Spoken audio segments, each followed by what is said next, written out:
You may be seated. Ladies and gentlemen, if you happen to have a cell phone or anything that makes a lot of noise, I'll appreciate it if you would just turn it off or put it on silent for the time being. And although I am allowed to take off my mask up here, I'd just appreciate it if you'd keep your masks on during the service. Well, my name is Linda Holmvik, and it's my honor to be the funeral celebrant today. Welcome, and on behalf of the family, thank you for being here for this very important moment. Thank you for your kind words of support, your encouragement, and your comfort. The journey of grief begins in a way to be able to say goodbye, and to do that with a service or a celebration, announcing just how much we enjoyed having Jen in our lives. A funeral helps open us up to new perspectives and shows us the purpose that our loved one had during their time with us.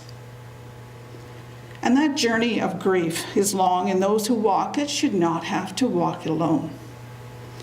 Your presence here today, whether it be here in person or if you're watching it live stream, your presence here helps her loving wife, Carolyn, and their family realize just how valuable Jennifer was to others and reveals the significance of her life. Your presence today helps the family to begin the process of turning those tears into memories. You touched Jen's life in your own special way, and perhaps, and more than likely, in return, Jen had some impact in your life too. We meet today to give thanks for Jennifer's Allaby's life and the experiences that she shared, and to wish her well now that our time together on this earth is over. Life will not be the same, nor should life be the same.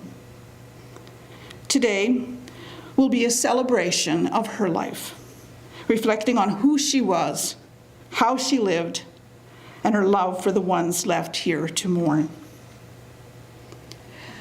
Now, Jen actually wanted a live wake, meaning that she wanted people to be present around a large bonfire, probably with beverages and sharing stories about her and just enjoying the process. Unfortunately, that did not happen. But today, you will be meeting, if you wish.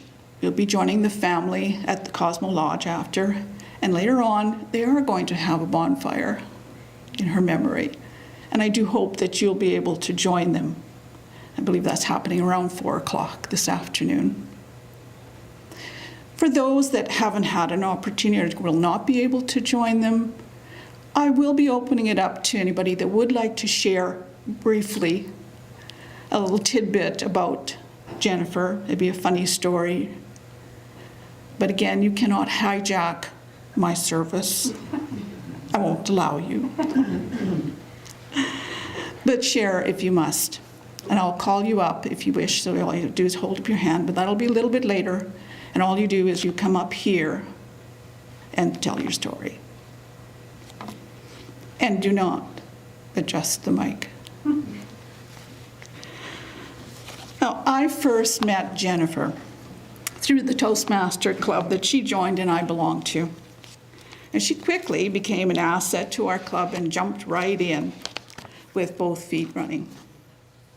Quick as a whip, always able to look at the light side of things or a different perspective that some of us didn't always see, which was demonstrated in her speeches and presentations. She was a gifted writer and speaker and a grammar enthusiast. And when I realized that, when she first was our grammarian and she was spouting off all kinds of things that we should do and say, she terrified me. I mean, grammar and social studies are my worst subjects in school. I could give a hoot where the punctuation mark should be, or the correct punctuation mark. But Jen wasn't like that. She just corrected my errors if I did make them. You see, together we worked on a monthly club newsletter. She always edited my work because, like I said, I could care less about punctuation. Do you know, just yesterday, it was really funny, I was curious. And in my emails, and that comes from being an email hoarder, I happened to wonder, would there be something in my email about Jen? So I typed her name in. I've had the same email for many years. And I was surprised and I was delighted to see that several old emails showed up with her name. One of them had an attachment to it. And it turned out it was a bio that I had requested from her to add to the newsletter. In it, she writes about herself. And I smiled as I read it, and a few tears came to my eyes, because it certainly did demonstrate Jennifer's talent for writing and keen sense of humor. And I would like to take the time to read that to you. Bio by Jennifer Allaby. A northerner by chance and a maritimer by birth, Jennifer has traveled the length and breadth of Canada since leaving New Brunswick in 1988. Of all the opportunities she ever stumbled across, by far the most intriguing was the chance to live, work, and travel in the Arctic for years, many years. First as a dental assistant, then as a dental therapist, and finally as a social worker. As an enthusiast of history and random facts, Jennifer has managed to get herself a lifetime ban from playing Trivial Pursuit with her family. Other games are perfectly acceptable, as she is pretty terrible at everything else. Hobbies and other pastime include Doctor Who-themed Lego, the Star Wars/Star Trek debate, learning to play the mandolin, and acquiring medical conditions that take months or years to diagnose properly. The latter is not strictly endorsed for others, but has provided her with the opportunity to enlighten many physicians from coast to coast to coast. Since joining Toastmasters in October of 2015, she has had the privilege to meet and share ideas, stories with members of the Woodland Communicators Toastmasters, and was quite unbelievably named as both Woodland Club and Area 21's Rookie of the Year. Jennifer currently lives in Prince Albert with her partner Carolyn, their 2 dogs, and 1 thoroughly disinterested cat. So much like Carolyn, like Jennifer was.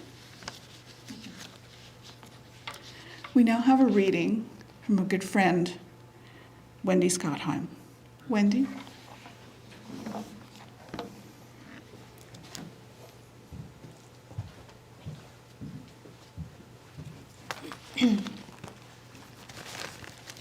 The poem that I will be reading today is titled Dust If You Must by Rose Milligan. Dust if you must, but wouldn't it be better to paint a picture or write a letter, bake a cake or plant a seed, ponder the difference between want and need? Dust if you must, but there's not much time, with rivers to swim and mountains to climb, music to hear and books to read, friends to cherish and life to lead. Dust if you must, but the world's out there, with the sun in your eyes, the wind in your hair, a flutter of snow, a shower of rain. This day will not come round again. Dust if you must, but bear in mind, old age will come, and it's not kind. And when you go, and go you must, you, yourself, will become more dust.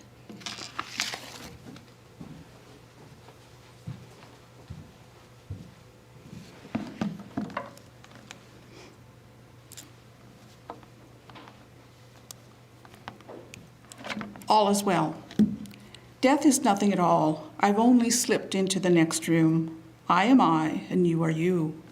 Whatever we were to each other, that we are still. Call me by my old familiar name. Speak to me in the easy way which you always used. Put no difference in your tone. Wear no forced air of solemnity or sorrow. Laugh as we always laughed at the little jokes we enjoyed together. Play, smile, think of me, pray for me. Let my name be ever the household word rather than it always was. Let it be spoken without effect, without the trace of shadow on it. Life means all that it ever meant. It is the same as it ever was. There is unbroken continuity. Why should it be out of mind when I'm out of sight? You've heard the term, when you drop a petal into still waters, that it creates ripples, and the ripples will spread and become big. Well, I heard a little quote the other day. It said, "No one is actually dead until the ripples they cause in the world die away."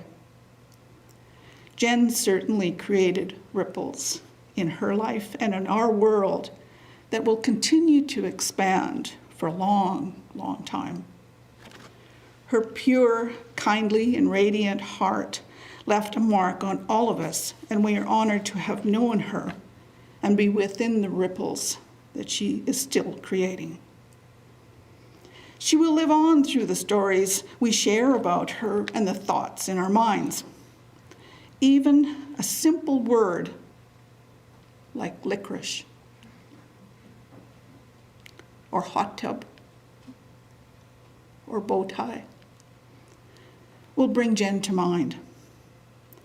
I was in the superstore yesterday, and there in the women's department on a shelf was a dark brown Aussie style brown hat. And Jen immediately came to mind. I will never look a bow tie in the eye without thinking of Jen, or a buttoned up shirt right to the top. She left many ripples behind. We now have two speakers today, or two eulogies. I'd like to call on the first one, Shane Baranowski.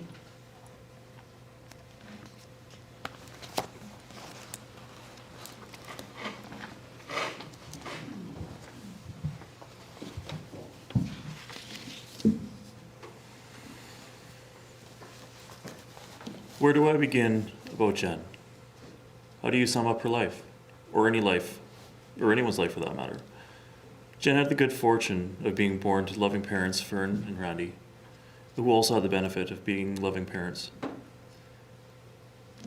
or having loving parents. The love and guidance that Jen received from them, her sister, and her extended family was the bedrock of Jen's life. From the start, Jen was an active, smart, and curious little girl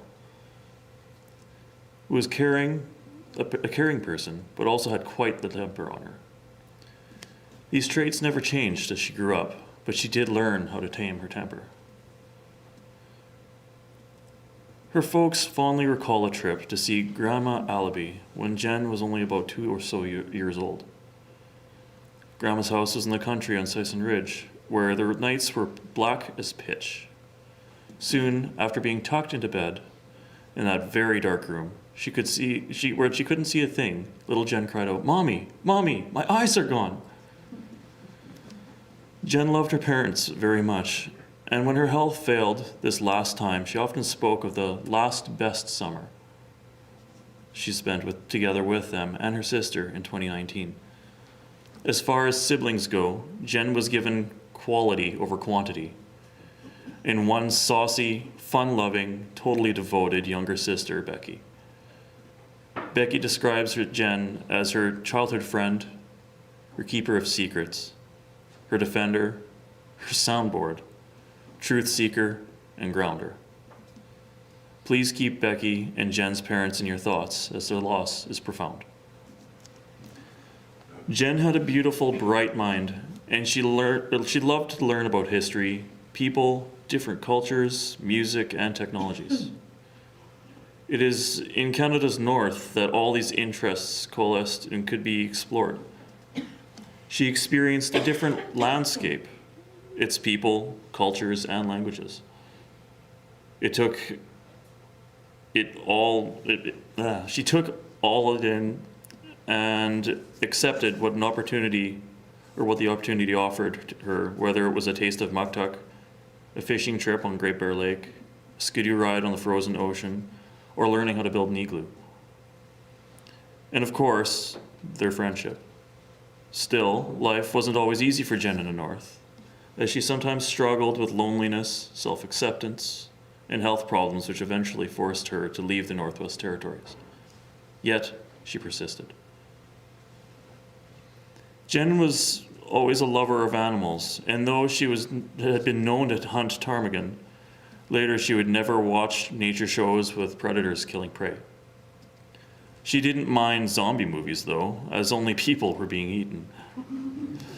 Of course, Jen loved all the pets that she had over time, but when going through some of her keepsakes, Carolyn found the name tags of her first dogs, Frodo and Speck, lovingly tucked away. Jen was really a collector. She loved having cool gadgets and the best outdoor gear. She collected books, CDs, shoes, coats, nice shirts, bow ties, and hats. So many hats. Piles of hats. Hats for every purpose and occasion, and she wore them all. Happily for Carolyn, she wasn't in the habit of collecting wives.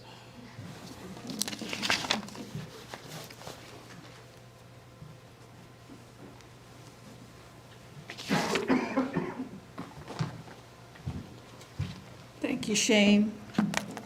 And now our very good friend, Sonia Simonek.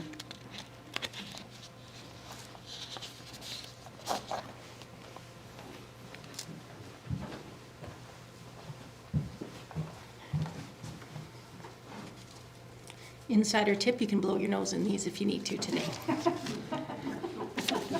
Also, my apologies, Carolyn wrote a lovely eulogy and I've made notes all over it. You're going to hear them. I met Jen through Carolyn, who was a friend and colleague of mine. True. In no time, she became one of my best friends. False. Not one of my best friends. She became my best friend. Also, Carolyn, since she's gone, I have no best friend. You're up. It's you now. Sorry to lay that on you. You're burdened. As my best friend, we shared so many laughs and good times together at their place in Edmonton. She stood up for me at my wedding, and you couldn't ask for a better friend. True. As we all know, she cultivated many friendships throughout her life with her sense of humor and easy outgoing way. And I know that all of her friends, myself included, will remember her and miss her very much. When Jen met Carolyn, that has a nice ring, and I'm going to come back to that later. Jen and Carolyn met in Edmonton in 1998 at Jazzberry's Cafe when they were each at a crossroads in their life. Carolyn was smitten early on, but Jen was oblivious to this until her cousin John noticed Carolyn's interest and asked her to join them for coffee. Good job, John. Later that month, on May long weekend, they had their first official date, and you could say it went well. They were so happy to have found each other and have stood together ever since. One French proverb, and thank you for putting it in English and not making me read it in French. One French proverb says, "Wherever life plants you, bloom with grace," which in retrospect, Jen and Carolyn tried their very best to do in the places life took them. Admittedly, Carolyn did do a little kicking and screaming before she could bloom with grace north of 60, but she treasures the adventures and friends she and Jen found in all the far-flung, beautiful places they called home. They had plans for more travel and adventure. Jen wanted Iceland. Carol wanted Hawaii. I'm with you on that one. Of course, the blasted cancer had its own plans, and here we are. Carolyn is heartbroken. She has lost the love of her life and may always be heartbroken. But she assured Jen that she would be okay in the fullness of time. The sheer joy of knowing Jen, loving her, and being loved by her was an immense gift, which she says will sustain her and give her strength. And I'm going to pause here for a second, off script, because we all know and love Jen. Jen, my best friend, and likely many of your best friend, but it's more than that. I have never known Jen without Carolyn. It's always Jen and Carolyn. Are you going to Jen and Carolyn? It's our Jen and Carolyn coming over. You're going to call Jen and Carolyn. It's Jen and Carolyn. It's not a solo act. It's a beautiful duet. So mourning Jen is hard for me, but I think as part of that, I honor Jen by taking a moment to honor Jen and Carolyn. And there are no more sincerest condolences that I can give to anyone that I give to you. Jen was an imperfect and wonderful woman who lived an extraordinary life. She was loved by many and will be missed very much. Long may she be remembered.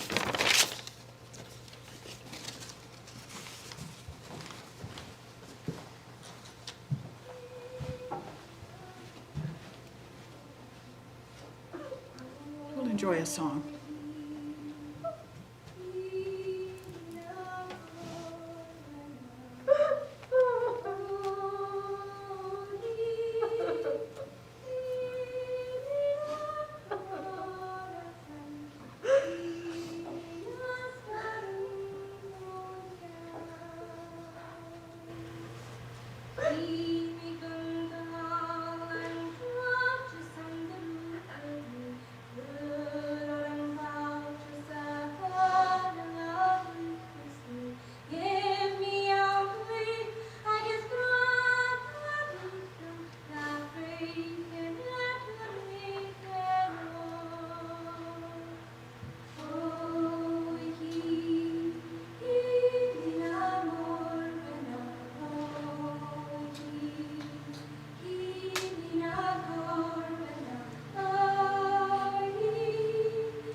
Tears are the seeds to healing. It's greatly missed.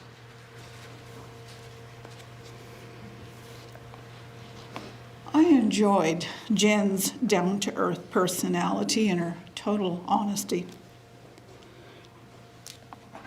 Now, the stories that I tell are not to lighten the mood. It's just what I recall of Jen. But she came bearing a casserole-type dish one day when I was feeling under the weather. And I expressed just how pleased I was and impressed with her cooking style or skills. And she went, "Are you kidding?" she said. "Carolyn made this dish. If I made this, you wouldn't be able to tell what it was. It'd be so bad." Obviously, the kitchen was not her domain, except to eat. It seems to me, if I recall, she shared a story about how she blew up a pot in an attempt to make soup or something entirely relatively easy. I remember when we worked together on the club newsletter, we got to talking about so many different things, so many topics in conversation. One of them was about gardening.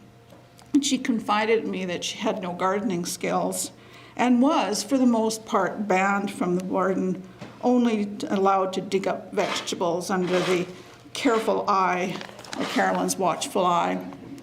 Why, I asked. Because, she said, I don't know the difference between a potato plant or a weed. And we broke out into a fit of laughter. Jennifer, as most of you know, and will agree, was extremely intelligent and knowledgeable on many topics, especially things that piqued her interest. Like her love of the Arctic of the North, the land, that environment, the people. And it's obvious here in everything that is displayed. I loved to learn from her about the North, and I learned about them through many of her speeches. I remember one meeting, she was our topics master. You have to be a Toastmaster to know what that is.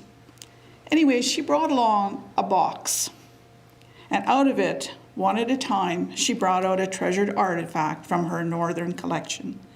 And then she challenged us to talk on an item, even if we had absolutely no idea what it was, which most of us didn't. I got some sort of cutting thing. I think it was for scraping hides. I'm not sure. I think I might have told her it was used for cutting up birthday cake. I'm not sure. It was a blast. And it was Jennifer who told me of all things about a FUD, a female urination device. Can you imagine? And you know, it even escapes me as to why we even ventured into that conversation. I think it might have been a story I told about, where I read it in a magazine about a woman's first visit to the Arctic in the winter, who was dressed in a full-body winter suit, and she needed to go to the washroom. And they stopped, and she accidentally peed in her hood of her jacket. Jen, who is easy to talk to, even about strange things like pee, our conversation eventually veered off to the topic of men versus women pee habits. And I was grumbling how women have to squat. And she very casually said to me, you know, as a woman with the FUD, you can stand up to pee. She even showed me one on the internet. Again, we broke out in fits of laughter. Jennifer was one of the first people that I shared about my diagnosis with stage 3 ovarian cancer. Do you know what she said to me? Stay off the computer. You know, I thought in her infinite wisdom that being on the computer was the reason I contracted the darn cancer in the first place, and she was warning me that there was more on the way. Then she said, there's a reason you stay off the computer. Don't research your cancer, she said. Wait to hear from your oncologist, your doctors, and let them fill you in. Let the experts fill you in. What you might read on the net will frighten you. So get the details from the right person. Then, if you must, she said, then you can check things out. She was very correct on that. She saved me a lot of grief and a lot of worry. And you know, it was the one and only time that Jennifer offered advice to me. She would check up on me, or me on her, via text message. She always knew the best things to say or text. Like I said, never one to give advice, just a funny story or anecdote. And we would banter back and forth like this for 30 minutes, maybe more. Sometimes a little less because I couldn't keep up with Jen's typing. She was very fast. I'd be just finishing off the message from the last one, and then another one would come through, and I'd have to catch up, and she was always well ahead of me. but I'll always remember that for the rest of my life. Then Jennifer shared with everybody that she had breast cancer and that she would need to have treatments. Both breasts would be removed and more treatments. I was dumbstruck, as most of you probably were too. But Jen, like Christian said, being the least judgmental person on earth, she didn't even judge cancer. Jen took a different angle about cancer. She made cancer almost tolerable, admissible, like it was just another segment in the grand tour of her life. I remember getting a little depressed and down during my sea journey. In Jen's sea journey, these words came to mind. It's not what happens to you, because it's going to happen, but it's how you react to it. You see, she chose to react with humor and call on her family and endless friends to help her do so. She created the Facebook group aptly named Titless and Fancy Free. She even named her breasts, and I had to contact Carolyn on this. It was Mammary Antoinette and Louis the Titsteenth, which were both facing the guillotine. I mean, who does that? Jen does, or did.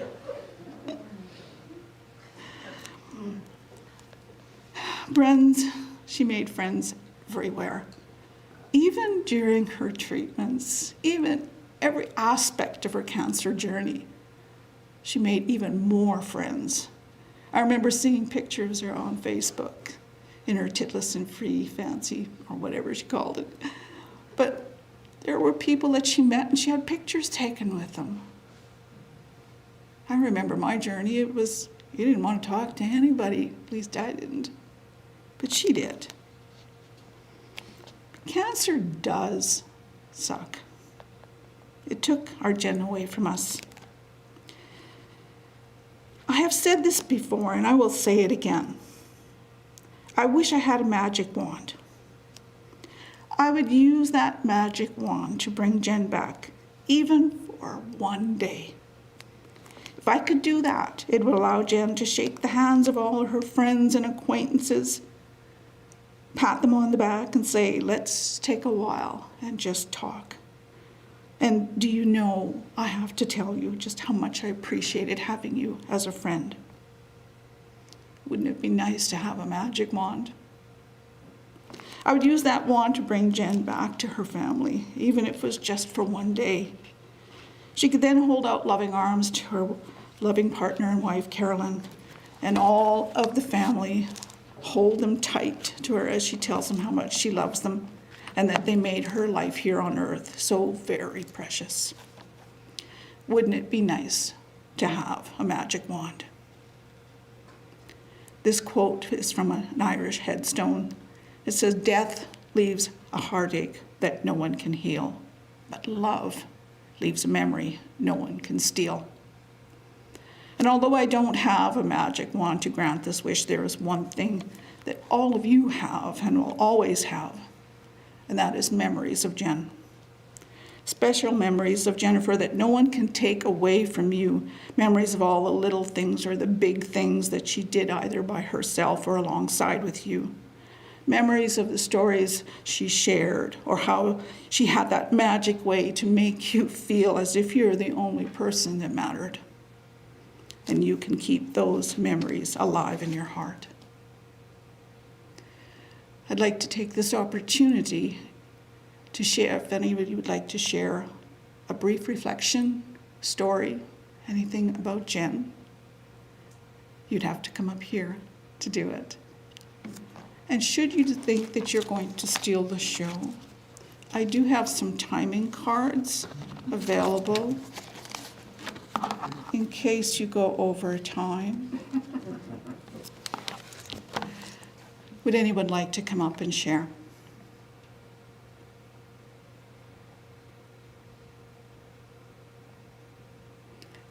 It's all right if you don't. Because again, you can join the family after and over the bonfire you can share stories. Farewell, my friends. It was beautiful as long as it lasted, the journey of my life. I have no regrets whatsoever, save the pain that I may leave behind. Those dear hearts who love and care, and the strings pulling at the heart and soul. The strong arms that held me up when my own strength let me down. At the turning of my life, I came across good friends, friends who stood by me, even when time raced me by. Farewell, farewell, my friends, I smile and bid you goodbye. No, shed no tears, for I need them not. All I need is your smile. If you feel sad, do think of me, for that's what I'll like. When you live in the hearts of those you love, remember that they never die.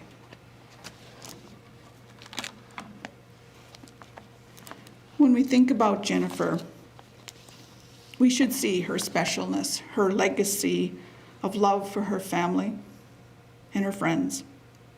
Let us go on remembering her and be loyal to her special essence, which will never, ever change in our hearts. Jennifer had many endearing qualities, and perhaps we should challenge ourselves to pick one quality that we most admired about her and incorporate them into our own lives. If there's something that you felt you wanted to do and didn't, then do it. That was mentioned when I met with Carolyn and her family the other night, and I asked if there was a message they wanted me to relay, and I think it was something that they'd heard Jen say to another young person. If there's something you felt you wanted to do and didn't, then just do it. Whatever that may be, just do it. Maybe you want to go buy a bag of licorice, share it with your group. I think I want to go buy a bow tie. I don't know why, but I want to go buy a bow tie and put it somewhere so I can look at it. But do something that will remind you of Jen. I do believe that the Titless and Fancy Free Facebook group is still open, being taken care of by her sister. Go in there and say something nice.